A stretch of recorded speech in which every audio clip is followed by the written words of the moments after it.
जम्मू कश्मीर की सियासत में इंजीनियर रशीद ने जब लेजिस्लेटिव मेंबर असेंबली बने थे तो वो अपनी तकरीरों का आगाज़ इस शेर से करते थे और आखिरी मतन जो शेर का होता था उसका मतलब था कि वो गलत को सही नहीं कह सकते हैं। मैं कभी ज़हर हिलाल को कह न सका कंद। ये शुरुआत था क्योंकि हमने जम्मू कश्मीर लेजिस्लेटिव असेंबली में उनके तमाम स्पीच को कवर किया और इंजीनियर रशीद साहब का जम्मू से लेकर श्रीनगर तक की राजनीति का सफ़र देखा। फिलहाल वो कई एक मामलात में जो है फिलहाल कैदोबंद की ज़िंदगी गुजारते हैं। शेख अबरार मेरे साथ मौजूद हैं, उनके फर्जंद।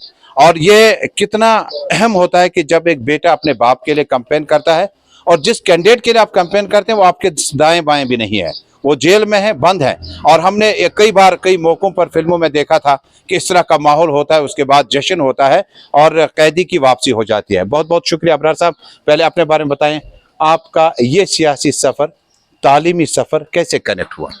जी बिल्कुल, देखिए जब हमने इलेक्शन का फॉर्म भरा था तो मैंने ये उम्मीद की थी कि रशीद साहब को छोड़ दिया जाएगा, वो कैंपेन करे, क्योंकि मुझे सियासत से कोई लेना देना नहीं था। तो फिर मुझे मजबूरी के तहत जो है वो उनके लिए कैंपेन करना पड़ा, क्योंकि मैं बासित एक बड़ा फर्जंद अपने वालिद साहब के लिए निकला था और हमारी पार्टी ने डिसाइड किया कि मुझे निकलना चाहिए अपने वालिद साहब के लिए।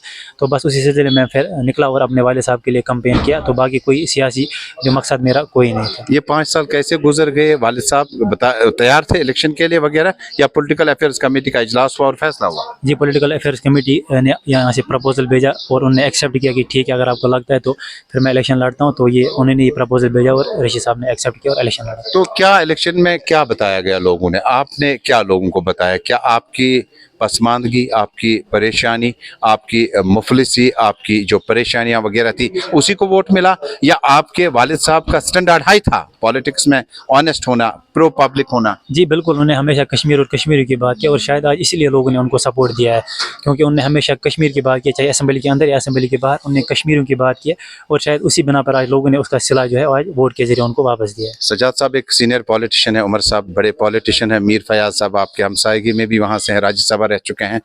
ये मुकाबला आसान था क्या जब फॉर्म भर रहे थे, जब इतने बड़े चेहरे मैदान में थे, या आपको कॉन्फिडेंस था कि लोग साथ देंगे? जी बिल्कुल, देखिए मुश्किल था लेकिन नामुमकिन नहीं था। उम्मीद पे पूरी दुनिया कायम है और मुझे भी कहीं ना कहीं उम्मीद थी कि अगर हम लोगों तक अपनी बात पहुंचाने में कामयाब होते हैं तो शायद लोग हमारे हक में फैसला करेंगे। और हमने जहां तक हो सके लोगों तक बात पहुंचाई और आज लोगों ने एतमाद दिया और इंजीनियर रशीद साहब को कामयाब बनाया। ये जीत आपकी वालिद साहब को आपके घर तक लाने तक नामुकम्मल है क्या?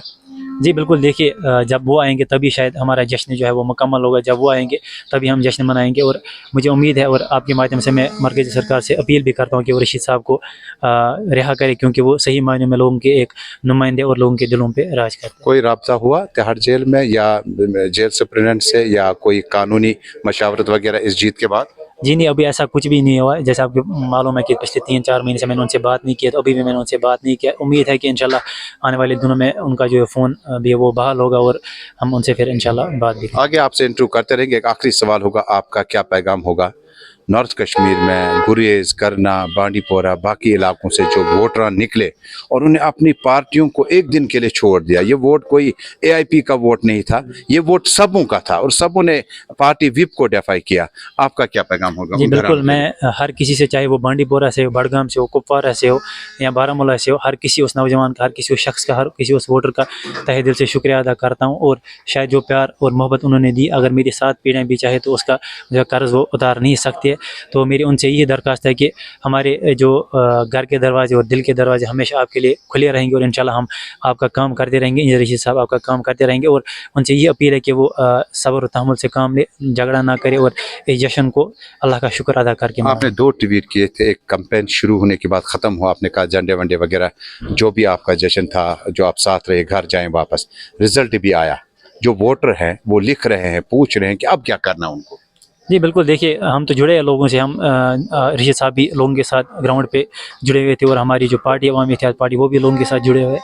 जैसे हम पहले लोगों का काम करते थे वैसे ही लोगों का काम करते रहेंगे और हमारे घर पे वो कोई सिक्योरिटी बैरियर नहीं है, जो चाहे जब आ सकता है, जितने बजे आ सकता है।